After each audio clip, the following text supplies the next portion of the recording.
Let us now try and get our brain cells to work.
You've seen Fraser, Hastings.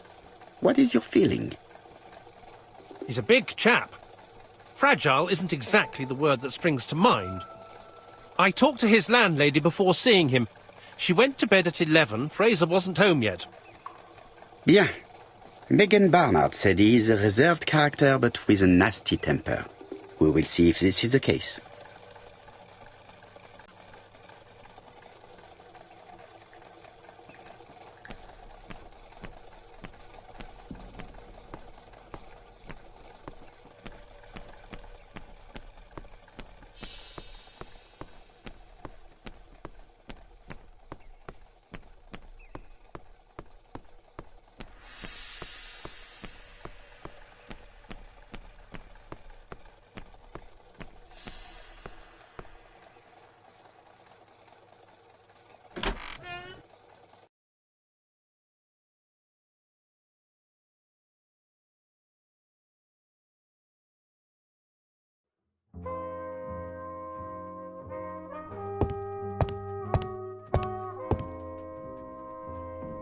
How do you do, Mr. Fraser?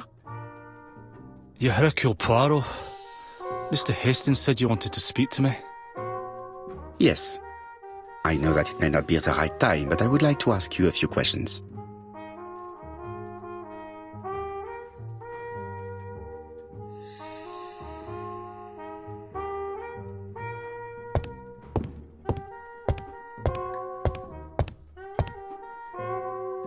At least let me finish my drink.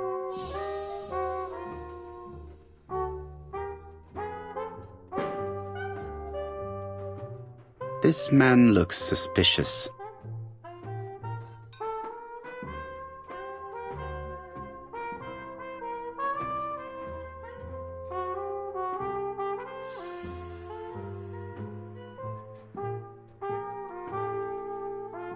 Donald Fraser is in a terrible state, as if he hadn't slept all night.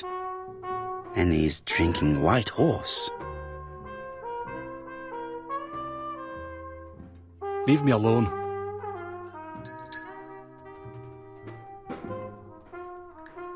Tell me that it's a mistake, that Betty isn't dead. Sadly, your lady friend has been murdered, Mr. Fraser. Oh, Betty, if only you'd listened.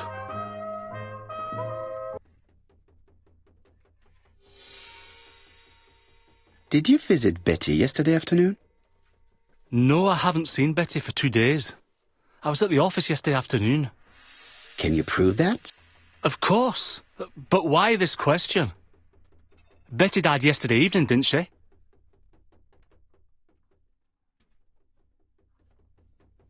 Yesterday, a guest came to the Ginger Cat alone and ordered a White Horse whiskey, and, by the look of it, you also appear to be fond of this brand.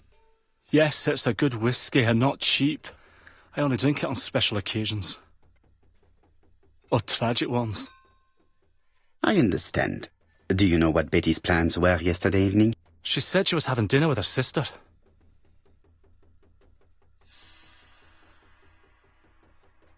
Yet, Megan only returned to Bexhill this morning, Mr. Fraser. I didn't know. Right. May I ask you what you were doing yesterday evening? I spent the evening working. Your colleagues can confirm this? No, I often take work home with me. You are lying, Mr. Fraser. As was Betty when she hid the fact from you that she was seeing other men. Betty was a very decent young woman. How dare you sully her memory? I am not interested in memories of her, Mr. Fraser. I am looking for a killer, and I need you to be my closest ally. That is, unless you have something to hide. Of course I don't. Très bien. So, what were we saying? Where were you yesterday evening? I looked everywhere for her, but in vain.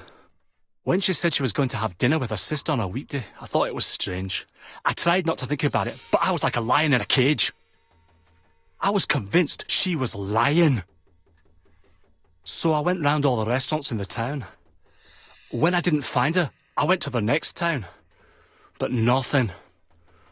I must have got home about midnight or 1 o'clock. Did anybody see you? I don't think so. I didn't talk to anybody. I was so furious.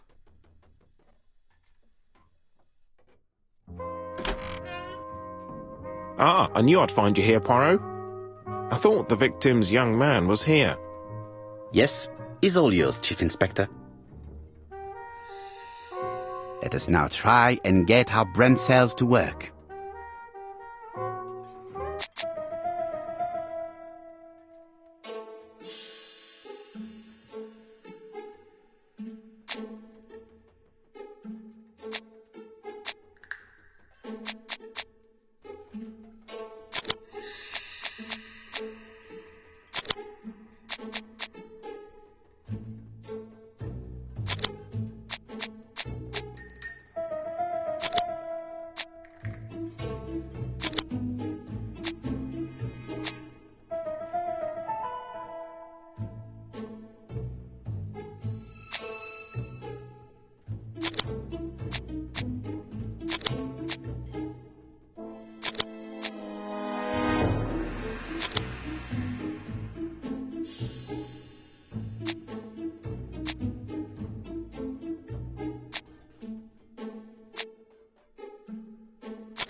No need to insist. I will certainly have the opportunity to question him again.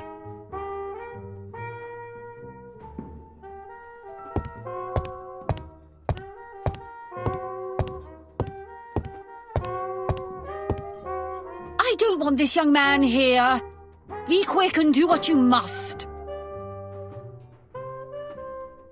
Hastings is bound to tell me what he thinks about Fraser later on.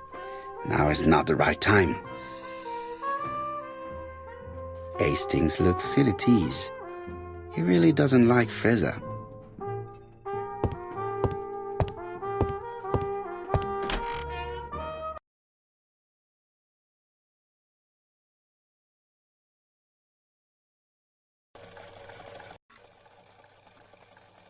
Fraser doesn't have an alibi and he's extremely jealous.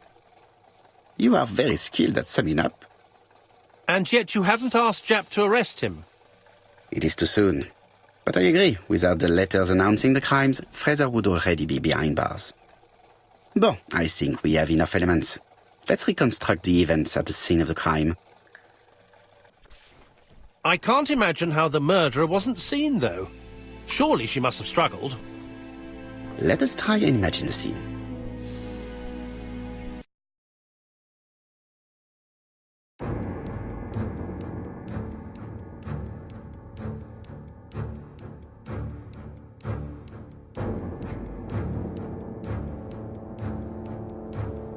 The killer and the victim are walking on the beach. Miss Betty has a bag, a belt around her waist, and carries her shoes in her hand. Both of them walk slowly to hut number 5.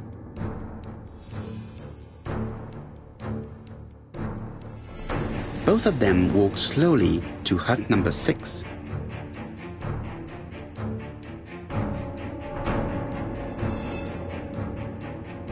Miss Betty enters the hut. She leaves without her belongings. Then she hides a code.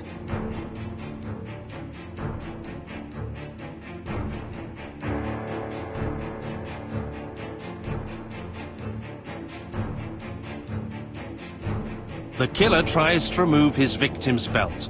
She panics and tries to stop him. She runs away, pursued by her assailant. No, there is no sign of a chase. Things must have happened differently. Let us think again, mon cher.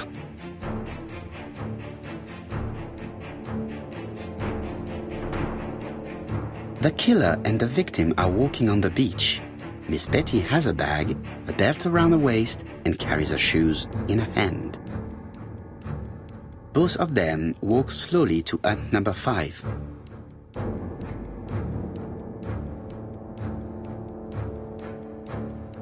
Both of them walk slowly to hut number 6.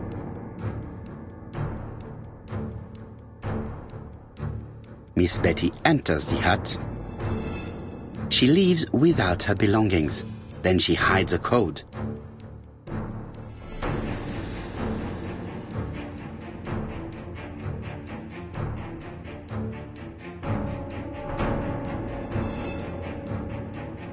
They keep walking. Then she removes her belt. The murderer moves behind her and then attacks her by surprise. The body falls, lifeless, on the sand. Everything appears to match the crime scene, mon cher Hastings. That is exactly what happened.